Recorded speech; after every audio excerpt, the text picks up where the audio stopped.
Merci de toujours choisir la télé Centrafrique pour vous informer. Mesdames et messieurs, bonsoir et bienvenue à vous dans ce bulletin d'information. Sans plus tarder, les titres. Le chef de l'État, le professeur Faustin Archange Touadéra, a effectué une visite à la Staline de Bayanga lors de la première journée des aires protégées de Zanga-Sanga. Toujours en titre, le ministre d'État en charge du DDRR a reçu en audience une délégation tchadienne en visite de travail à Bangui. Vous aurez les détails dans ce journal. Voilà tout pour les principaux titres. À présent, le développement. La communauté des éleveurs de Centrafrique a apporté son soutien hier au président de la République, professeur Faustin Archange Touadéra, pour l'élection présidentielle de décembre 2025. Les détails avec Polydore Christopher Woto de la presse présidentielle. Conduite par le ministre du Conseil à la présidence de la République, Lamidou Issabi, composée des leaders communautaires, des maires de communes d'élevage et des opérateurs économiques, cette délégation est venue apporter au président de la République, professeur Faustin Archange Touadéra, son soutien indéfectible en lui remettant la somme de 30 millions de francs CFA comme leur contribution pour la campagne présidentielle. Le chef de la délégation, Lamidou Issabi, s'en explique. Vous savez que le président de la République, son Excellence professeur Faustin Archange Touadéra, vient de franchir une cape importante. Le Conseil constitutionnel vient de valider sa candidature pour les prochaines élections présidentielles. Et comme vous l'avez constaté, il y a une dynamique d'appui et de soutien qui s'est manifesté autour de la candidature de son Excellence le professeur Faustin Archange Touadéra. Et les éleveurs centrafricains ne peuvent pas rester en marge. Et c'est dans ces contextes-là que ces éleveurs se sont mobilisés pour venir apporter leur soutien, modeste soutien au président de la République pour l'appuyer dans les efforts qu'il est en train de déployer pour le développement de la République centrafricaine, afin qu'il gagne les élections pour que ce processus se poursuive sous son égide. En réponse, le président de la République, professeur Faustin Archange Touadéra, a exprimé sa reconnaissance en langue nationale à l'endroit de la communauté des éleveurs centrafricains pour ce geste en sa faveur. Les ressortissants plutôt de la Kémo et de la Nanakribisi ont remis hier vendredi à l'école Gobongo dans le 4e arrondissement de la ville de Bangui au président de la République, le professeur Faustin Archange Touadéra, en colis pour les préparatifs des élections qui se pointent à l'horizon. Roselyne Yassifé, Twinda Payassa et Cyril Le Malimbassa. Reportage.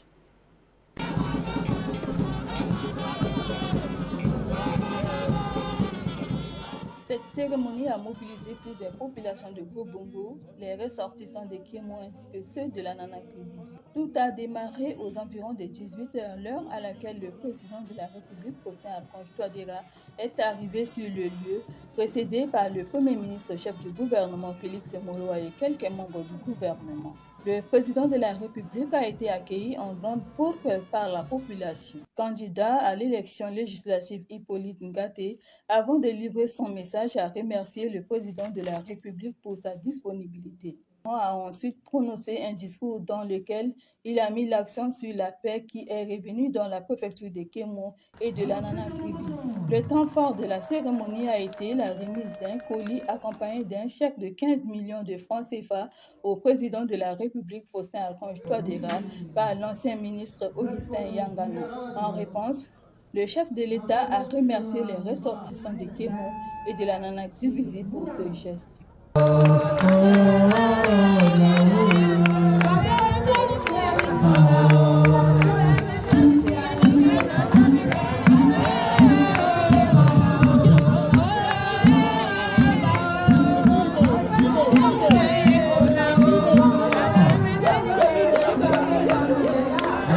Un autre fait de l'actualité, le ministre d'État au DDRR et du suivi de l'accord politique pour la paix et la réconciliation, Jean-Wilibiro Sako, a reçu en audience une délégation tchadienne en visite à Bangui. Cette délégation est venue s'approprier des techniques et méthodes du DDRR centrafricain afin d'appliquer dans leur pays Mohamedine Malik Boire Adoum nous livre ses impressions au sortir de l'audience. Suivez.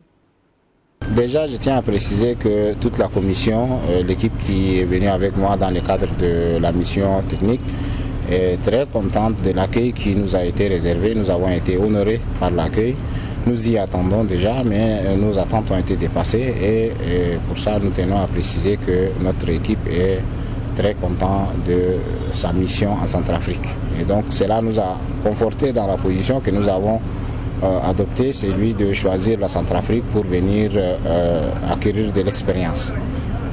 Ceci dit, nous avons rencontré le ministre d'État en charge du DDR en Centrafrique et il nous a édifié sur un certain nombre de choses et surtout sur l'ensemble du processus DDR en Centrafrique et in fine sur le processus de paix en Centrafrique, et je crois que nous pourrions tirer des leçons du processus centrafricain, d'autant plus que nous partageons les mêmes cultures, nous partageons la même géographie et nous partageons une histoire commune, et donc par conséquent, si il y a un processus qui fonctionne en Centrafrique, on ne voit pas pourquoi ce processus ne peut pas fonctionner au Tchad. Sachez que le Tchad aussi a entamé un processus DDR qui est en train de prendre son élan puisque les documents stratégiques ont été validés.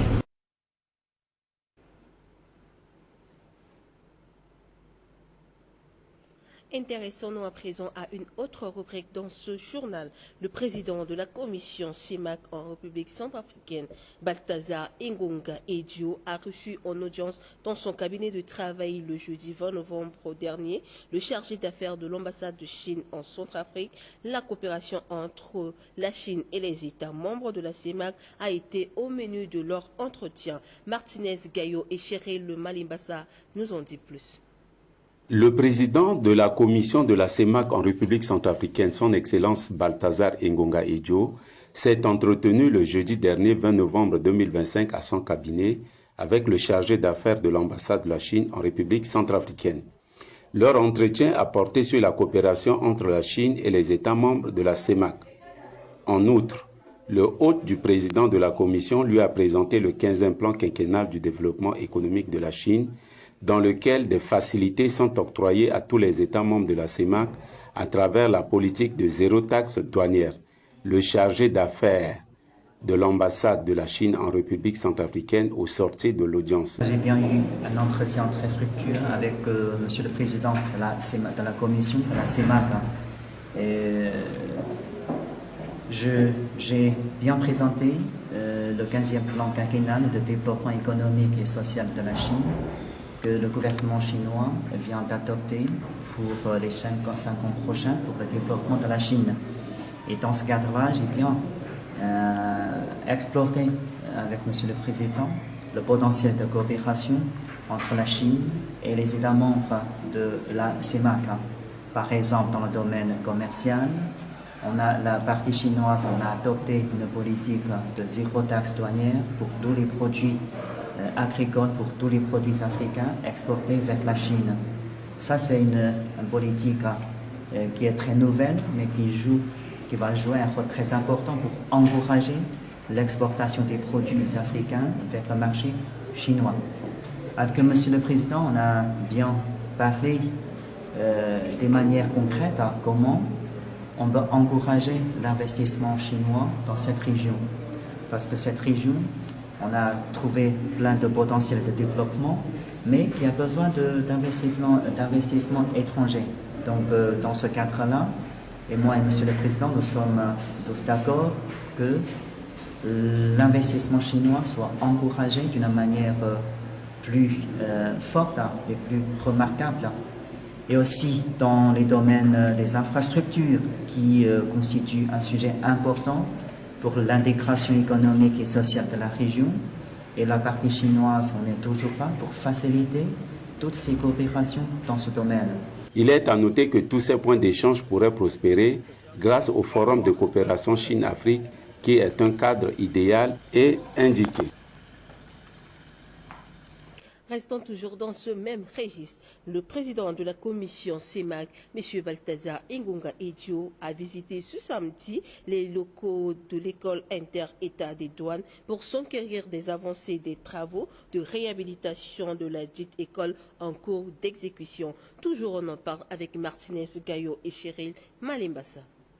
Le président de la commission de la CEMAC en République centrafricaine a procédé ce samedi 22 novembre 2025 à la visite des travaux de réhabilitation de l'école inter-État de douane à Bangui. Dès son arrivée à installation, il a tenu une réunion avec l'architecte en charge du dossier afin que ce dernier lui présente la situation des travaux réalisés. L'occasion pour ce dernier de présenter au président de la commission toutes les réalisations à travers la construction des bâtiments finis et ceux en cours de réalisation selon le contrat. La visite des locaux s'en est suivie par le président de la commission où il a instruit l'architecte de prendre en compte certains aspects relevés lors de son passage.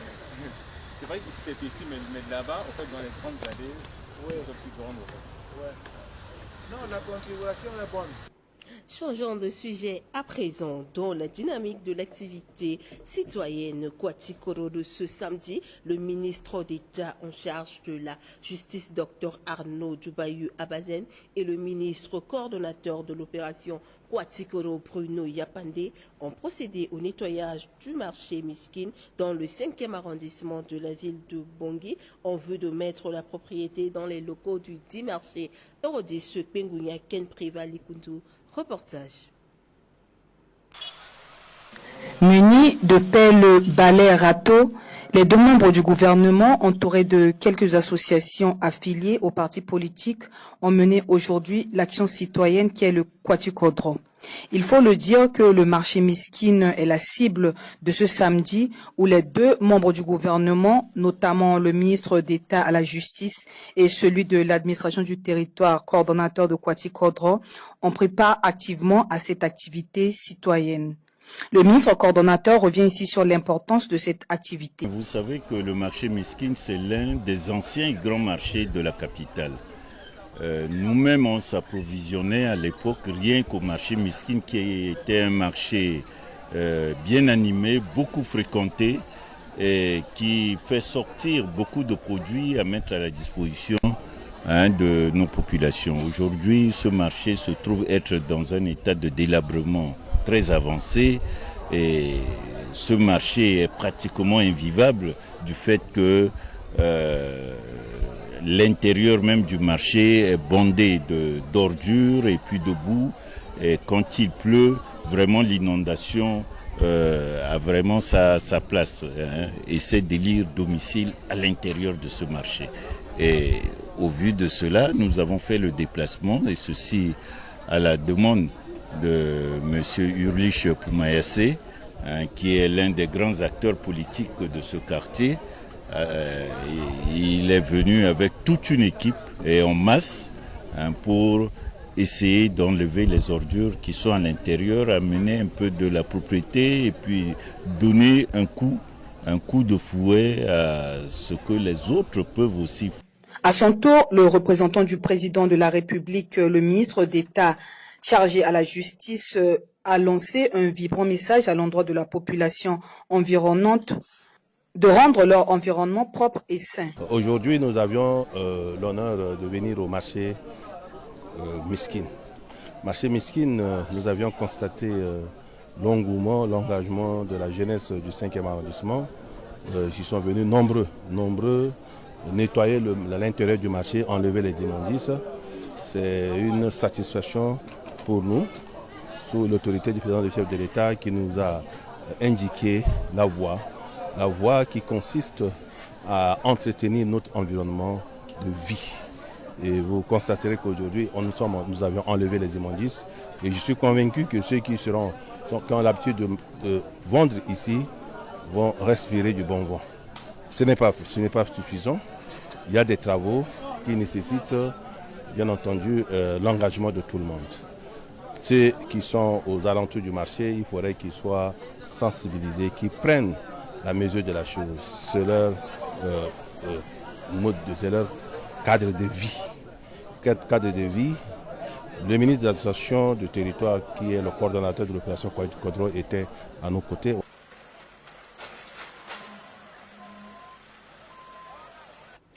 L'association chrétienne dénommée Aglo-Centrafrique sur initiative de la présidente Marie-Louise Yakemba a procédé ce jour au nettoyage des dispensaires de la Kwanga et celui du camp Henri-Marie Izamo, couplé avec la remise des vivres aux patients. Majorine Gongo Blondet Bembe, reportage. Les femmes chrétiennes se sont groupées en association dénommée Aglo-Centrafrique, dont leur mission première est d'aider et soutenir les personnes en situation précaire, ont apporté chacune et chacun des vivres et non-vivres, remettre aux patients dans les différents services hospitaliers de Bangui. Ces gestes de charité témoignent la volonté des membres de cette association qui vient toujours envers les personnes vulnérables. Après avoir sillonné dans différents services des hôpitaux et en leur remettant des kits, la présidente de la dite association explique le mobile de cette action de charité. Nous sommes là juste pour manifester la joie, l'amour que nous avons de la part de Jésus à ces malades-là.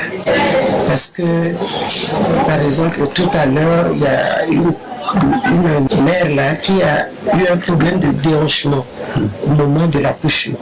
Vous savez, ça fait très malade.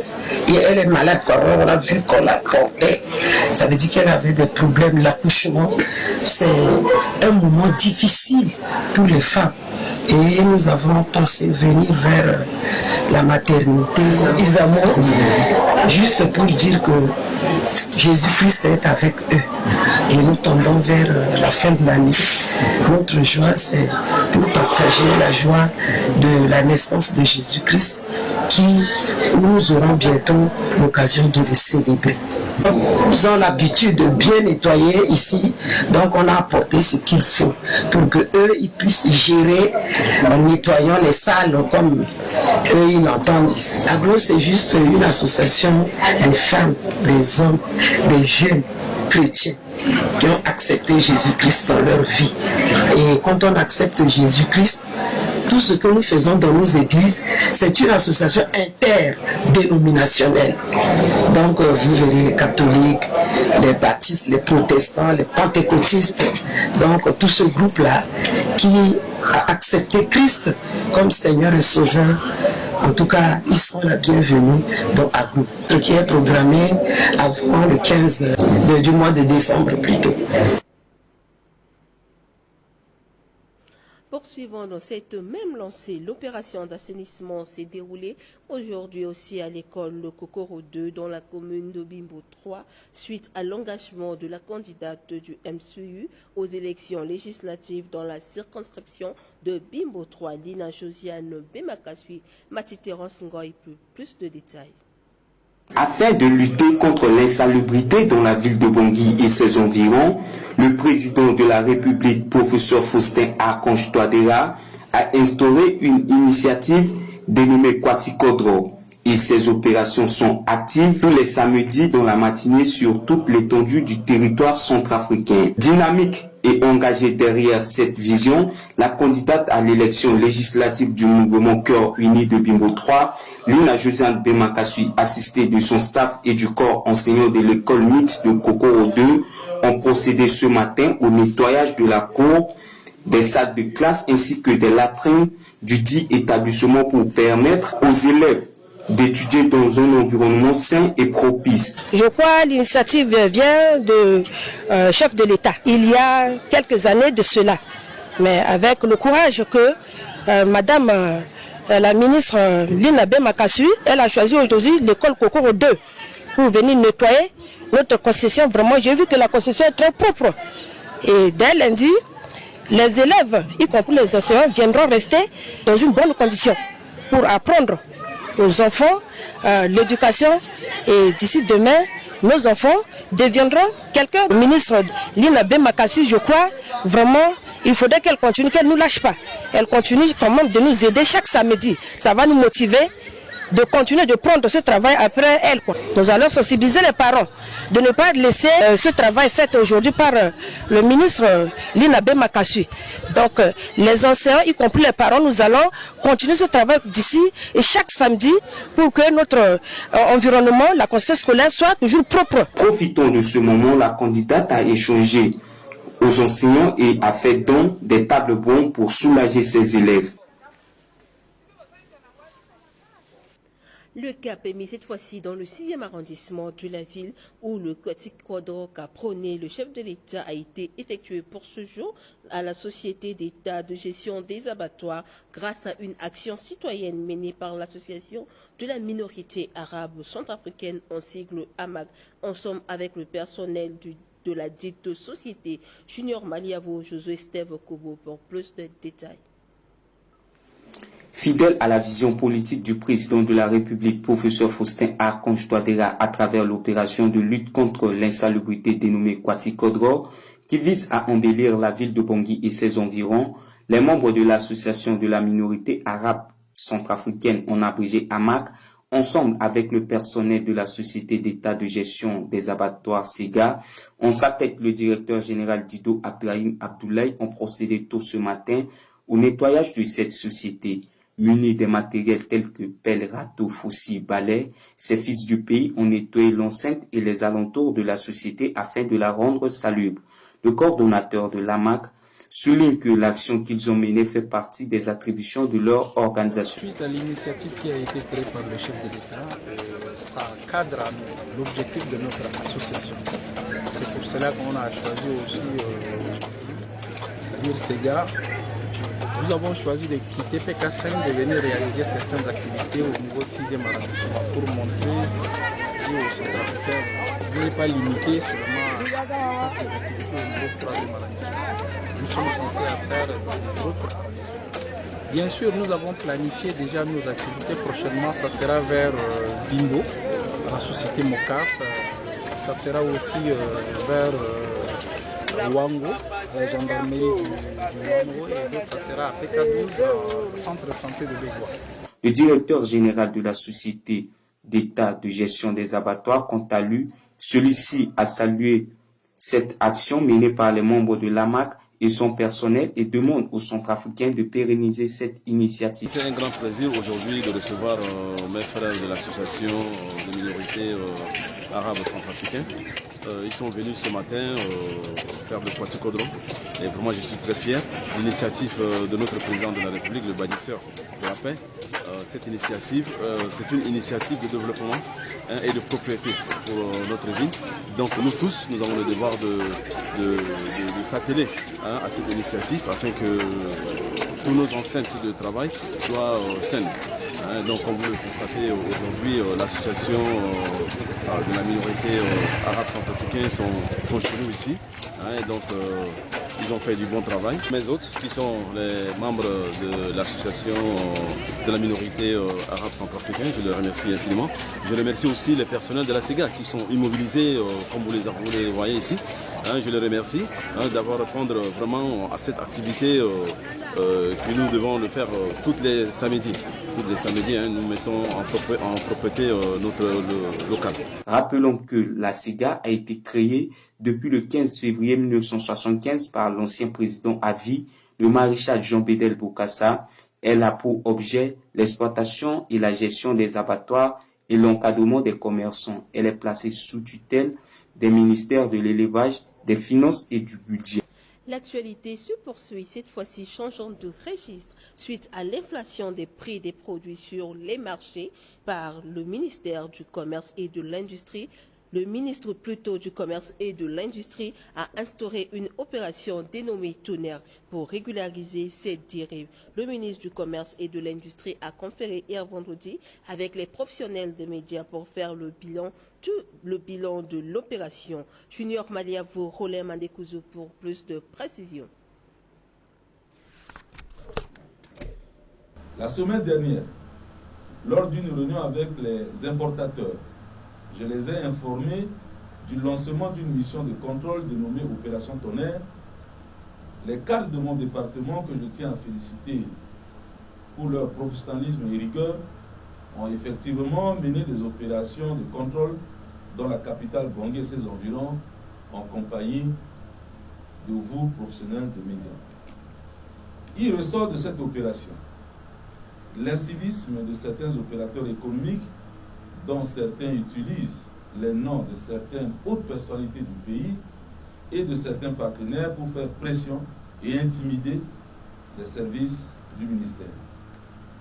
Les infractions constatées lors de la mission de surveillance concernent le défaut de présentation des documents administratifs, agréments ou autorisations commerciales, carte de commerçant, certificat de conformité, défaut d'affichage de prix, absence d'homologation des prix des produits de première nécessité, vente des produits avariés. Pour cette infraction, certaines sanctions ont été prises à l'encontre des auteurs de ces infractions, allant du paiement d'amende à la saisie et la destruction des produits avariés et à la fermeture temporaire de certains établissements. Quelques actes isolés de résistance ont été enregistrés, mais contenus grâce à la collaboration des forces de défense et de sécurité que je tiens ici à remercier. Concernant l'inflation, suite à la crise post-électorale au Cameroun, le marché national a connu un léger mouvement d'augmentation éphémère de quelques produits de première nécessité, notamment la farine, le sucre et l'huile. Mais depuis ces derniers jours, et à la faveur de la reprise normale de la circulation sur le corridor Bangui-Douala et de la mission de surveillance organisée cette semaine de nommée Opération Tonnerre, le marché est régulièrement approvisionné, ce qui a comme conséquence le rétablissement progressif des prix. Toutefois, le département reste en alerte. L'opération Tonnerre va se poursuivre. Je puis vous rassurer qu'elle sera plus rigoureuse. Pour cela, je demande aux opérateurs économiques de se mettre en règle vis-à-vis de la réglementation en matière de commerce, notamment à faire homologuer leurs produits et à ne vendre qu'au prix homologué, à vendre des produits propres à la consommation afin de garantir la sécurité des consommateurs. La seconde phase de cette édition.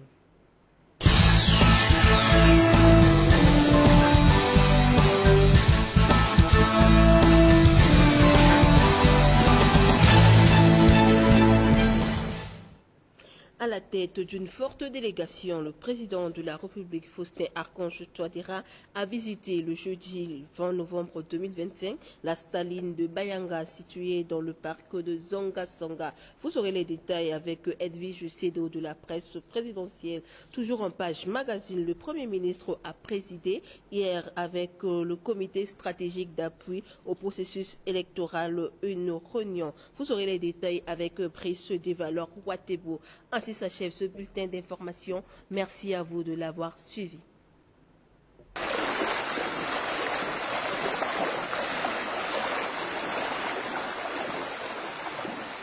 Il s'agit d'une clairière marécageuse connue pour le rassemblement spectaculaire d'éléphants, de forêts et d'autres animaux sauvages comme les buffles et les bongos. Guidé par les responsables du site et les éco-gardes, le président de la République, Faustin Archange Touadéra et sa suite ont parcouru au moins 4 km à pied, bravant la forêt dense, les cours d'eau, les insectes dangereux ainsi que des animaux sauvages pour attirer les yeux du monde sur les potentialités que renferme la staline de Bayanga et son joli paysage. Le président de la République, Faustin Archange Touadéra, a profité de cette visite pour lancer un vibrant appel aux populations à la conservation de cette richesse naturelle unique au monde. Je voudrais encore une fois remercier tous les partenaires qui soutiennent vraiment ce programme ici, qui est un programme important. Vous avez vu derrière nous, il y a les éléphants et c'est unique dans le monde. Et nous devions mettre ça en valeur. Et si je suis venu ici avec toutes les hautes personnalités du pays, avec les ministres, le Premier ministre, le PAN et avec beaucoup de gens, l'ambassadeur de l'Union européenne, l'Institut Pasteur, avec le professeur Nakouné, c'est pour vraiment dire que le gouvernement est très sensible et va prendre des mesures justement pour le développement de ce site. et pour la préservation des éléphants qui sont ici. Il y a un travail important qui sera fait avec la communauté, avec tous ceux qui travaillent pour rendre ceci accessible à plus de monde et à montrer aux yeux du monde qu'il y a ici en Centrafrique un tel patrimoine unique. Ici, d'après les experts, on peut avoir 200 éléphants en même temps, ici, sur ce site, ce qui est très très très important, unique en son genre dans le monde.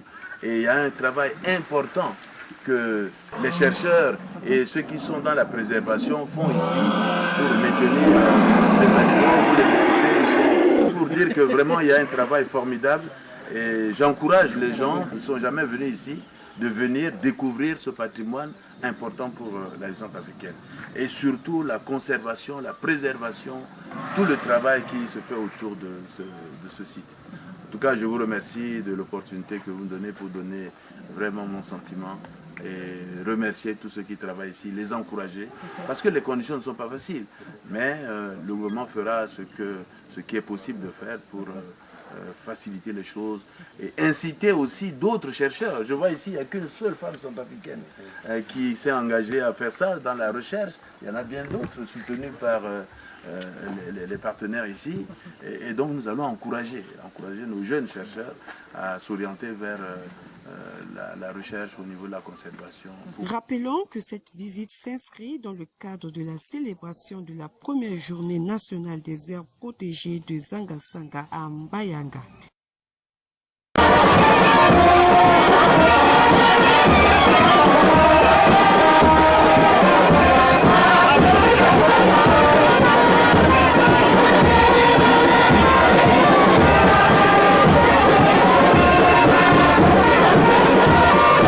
Selon les fuseaux horaires et votre position géostratégique à travers le reste de la planète. Nous sommes dans la logique de la validation des comités de soutien et des associations qui se sont engagés de vive voix pour soutenir d'une seule action la vision politique du président de la République, chef de l'État, et d'accompagner le président de la République à l'élection présidentielle de décembre 2025. Vous conviendrez avec nous qu'au cours de ces deux dernières semaines, tous les quartiers sont mouvementés, les différents arrondissements sont mouvementés, à commencer par le 4e arrondissement, en passant par le 8e arrondissement, le 3e arrondissement, le 5e arrondissement, pour aujourd'hui atterrir sur le terrain de football juste derrière, à proximité du dispensaire de la circonscription du 2e arrondissement de la ville de Bangui, où plusieurs associations et comités de soutien se sont fortement mobilisés afin d'accueillir dans les conditions optimales le président de la République, chef de l'État, son excellent professeur Faustin Touadéra. Vous conviendrez avec moi, plusieurs associations légalement constituées et comités de soutien de part et d'autre se sont fortement mobilisés en ce début d'après-midi sur le terrain de football situé juste à proximité du dispensaire du 2e arrondissement de la ville de Bangui, afin de renouveler leur engagement à soutenir de facto la vision politique du président de la République, chef de l'État, son excellent professeur Faustin Touadéra. Pour quelles raisons? La première raison qui caractérise la motivation des différentes associations et comités de soutien, c'est d'abord le retour à la paix dont la cheville ouvrière a été le président de la République, chef de l'État, un artisan infatigable de la paix au lendemain du retour à l'ordre constitutionnel. Depuis son accession au pouvoir, le président de la République s'est évertu pour faire en sorte que la République centrafricaine puisse retrouver sa lettre de noblesse d'antan, appelée Bangui la coquette, Bangui la Suisse, pays paisible. Et c'est pour cette raison que partout, dans tous les arrondissements, les Centrafricains issus de différents segments de la société se disent qu'ils ne peuvent pas rester inertes et inefficaces. Ils doivent un devoir de reconnaissance à l'endroit du président de la République, chef de l'État, qui les a sortis des sentiers battus, des situations difficiles. Dans les 2 dernières décennies, la République centrafricaine était confrontée à une série de crises militaro-politiques qui ont complètement ébranlé son tissu social et également mis en lambeaux l'économie nationale. Depuis son accession au pouvoir en 2016, le président de la République, chef de l'État, a inscrit en lettres d'or dans son agenda politique la question de la sécurité au cœur de sa gouvernance, la question de la restauration de l'autorité de l'État au cœur de sa gouvernance pour que la République centrafricaine puisse aujourd'hui retrouver sa place dans les concerts des nations. Donc vous conviendrez avec moi que la diplomatie agissante dont a fait montre le président de la République aussi au vu de la communauté nationale et internationale a aujourd'hui débouché à des fruits probants, palpables, qui permet aujourd'hui à la République centrafricaine de retrouver sa place dans les concerts des nations. La liste n'est pas exhaustive, mais c'est autant de facteurs qui aujourd'hui constituent la motivation de la population centrafricaine issue des différents segments de la société pour accompagner le président de la République, chef de l'État, à la prochaine échéance électorale de décembre 2020, notamment à l'élection présidentielle de 2025. Aujourd'hui, il est question de valider les associations et le comité de soutien de deuxième arrondissement de la ville de Bangui. Il est question de savoir quels sont ceux qui sont légalement constitués.